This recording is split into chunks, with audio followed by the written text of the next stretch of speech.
Ensuite, quand on parle de la fameuse reconstitution structurée visant l'établissement d'un sentiment de pouvoir ou empowered reenactment, simplement se remettre en tête que le décalage va être créé quand la personne retourne dans un contact viscéral avec son sentiment d'impuissance et qu'elle vit, cette fois-là, une expérience d'empowerment à la place.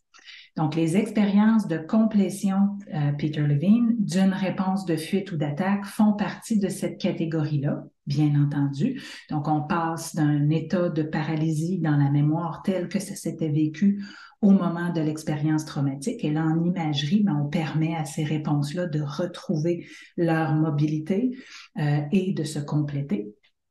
Mais il faut toujours faire très attention de ne pas créer une expérience dans laquelle la personne se sentirait blâmée de ne pas avoir agi. Et pour ma part, moi, je présente ce travail-là en parlant de se créer une expérience qui lui permette de vivre enfin la suite et la finalité de ce qu'elle n'a pas eu l'opportunité de vivre sur le coup pour permettre à son système de sentir qu'elle a pu aller au bout de son comportement, elle a pu aller au bout de ses instincts ou de ses impulsions et de sentir que la réponse est enfin complète dans son corps, dans son système nerveux. Et donc, si la réponse a atteint son objectif, fuite, attaque, ça veut dire que là, maintenant, je suis en sécurité. Et vous allez voir que quand c'est ça l'expérience contradictoire nécessaire pour une mémoire traumatique, c'est magique, la personne bascule automatiquement sans trop se l'expliquer, c'est drôle, c'est bizarre, tout d'un coup, je me sens relâchée, je me sens détendue, c'est vraiment quelque chose qui était dans une paralysie tonique, d'impossibilité de compléter, complétion, ça vient de là, compléter sa réponse de fuite et d'attaque, et là, qui peut enfin relâcher. Alors, c'est une extraordinaire carte à garder dans sa manche à chaque fois qu'on peut. On peut l'essayer quand on ne sent pas qu'il y a ce risque-là d'aller blâmer la personne pour son inaction ou pour sa passivité apparente dans une situation ou pour sa paralysie, mais bien de pouvoir aller vivre cet angle-là où est-ce qu'on se réapproprie cette réponse de fuite ou d'attaque et qu'on s'en va vraiment au bout et qu'on s'en va faire évoluer l'imagerie jusqu'au moment où on se sent et on se sait en sécurité. Ça fait toute une différence quand le souvenir est reconsolidé dans cette forme-là. Soyez à l'affût des symptômes qui vont dans le sens de rumination portant soit sur la manière dont le drame aurait pu être évité si seulement la personne avait fait ceci au lieu de ça, ou encore un discours interne dans lequel la personne va beaucoup se blâmer. Généralement, ce type de symptômes-là, c'est nécessaire à produire pour éviter le contact avec la pire souffrance d'un sentiment viscéral d'impuissance. Avec ces personnes-là, il peut être intéressant de guider une imagerie de type complétion dans lequel la personne revit la situation en changeant ses décisions au moment critique.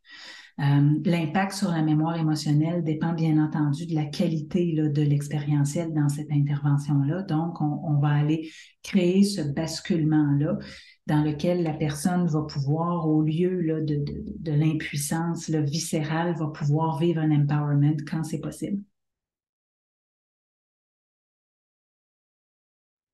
Ce qui nous amène à discuter des cas de figure où c'est pas le cas, c'est-à-dire où la personne a été en contact avec une expérience de profonde impuissance et de danger.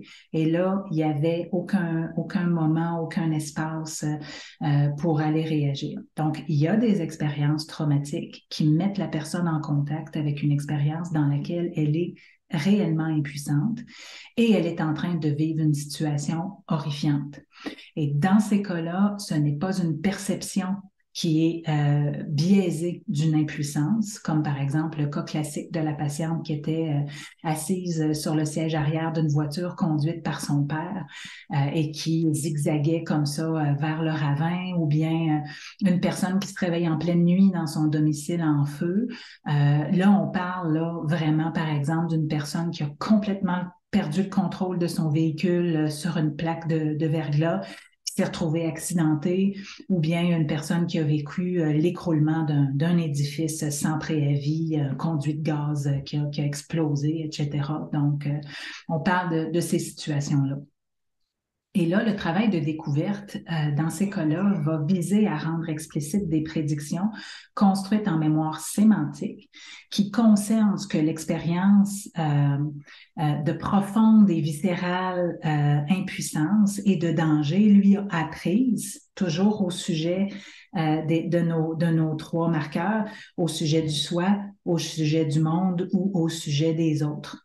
Il y a des milliers de possibilités de ça, mais ce qu'on va vraiment aller chercher en découverte, c'est vraiment l'empreinte particulière.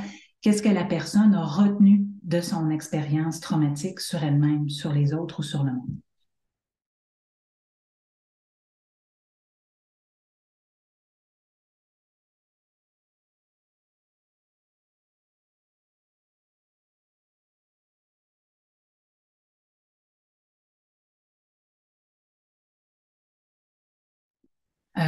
La personne peut aussi former un schéma très tenace dans le contexte où ce qu'elle construit à partir de l'expérience et la connaissance viscérale de type, ça pourrait arriver.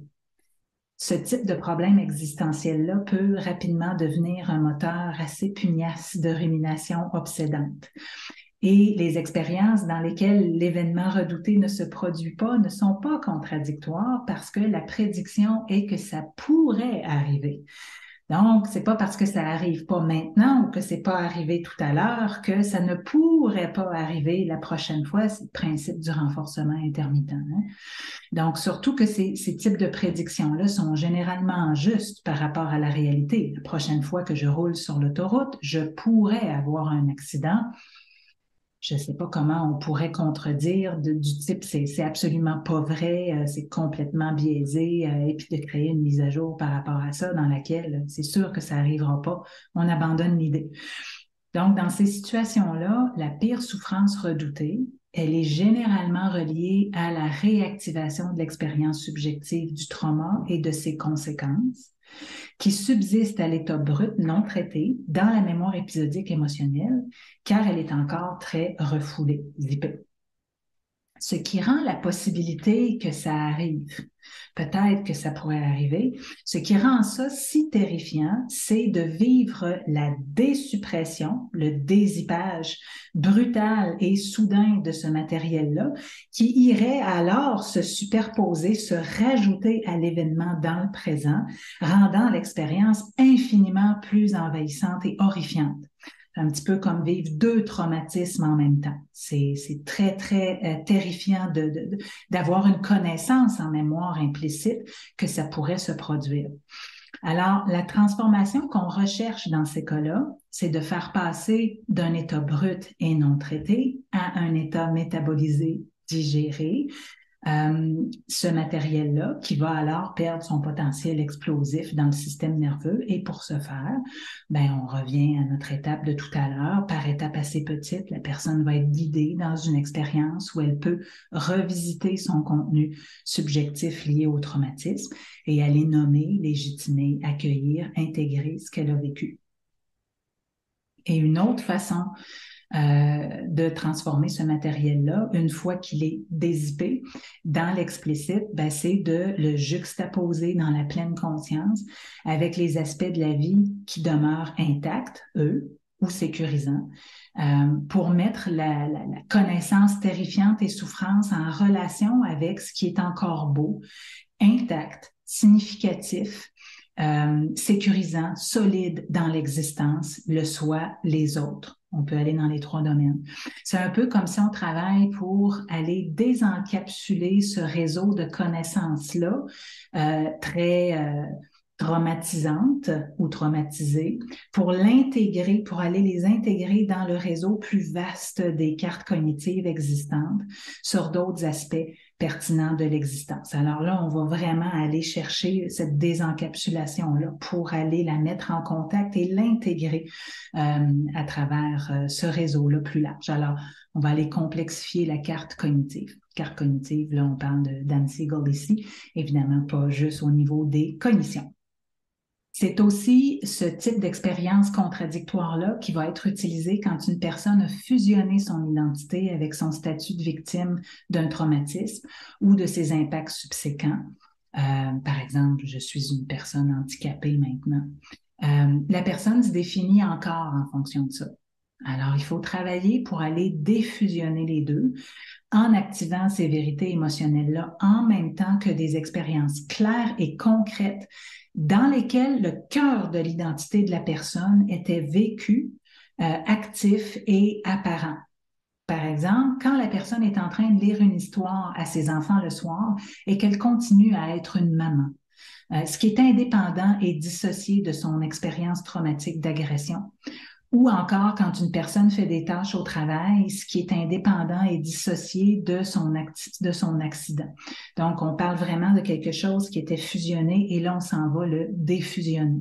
Je pense qu'ici, une technique comme celle des deux écrans, ça fonctionne très bien pour visualiser la personne dans ces deux contextes-là et voir concrètement la différence. Vous pourriez même superposer les deux écrans puis ensuite physiquement en imagerie les séparer, les peler l'une de l'autre et les bouger dans l'espace pour faire ressortir ça. Il suffit d'être créatif à cet endroit-là puis de bien comprendre que l'expérience de détection d'erreurs qu'on veut aller créer, c'est oui, ça m'est arrivé, mais toutes ces choses-là demeurent vraies, demeurent réelles, demeurent ma réalité au niveau ici de mon identité.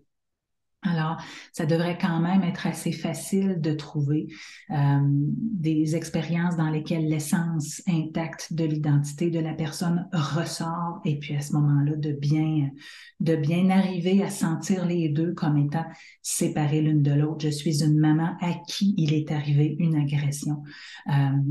Évidemment, de ne pas le savoir intellectuellement, mais d'aller le vivre, d'aller le sentir en imagerie, ça pourrait faire toute la différence pour ces schémas-là qui sont de nature sémantique et qui sont appris à la suite d'une expérience traumatisante.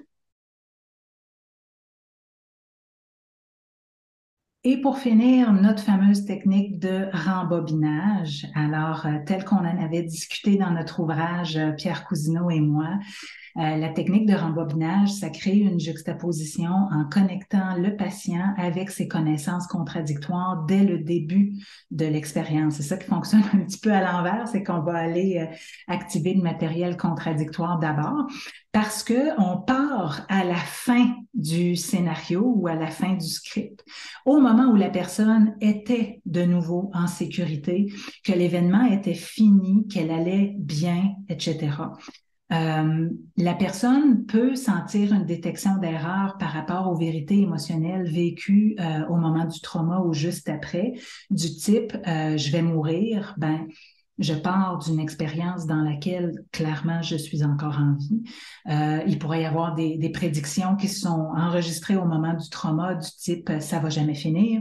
Ben je commence mon expérience contradictoire avec c'est fini, l'événement était temporaire et je fais ressortir ça, je connecte bien la personne avec ça.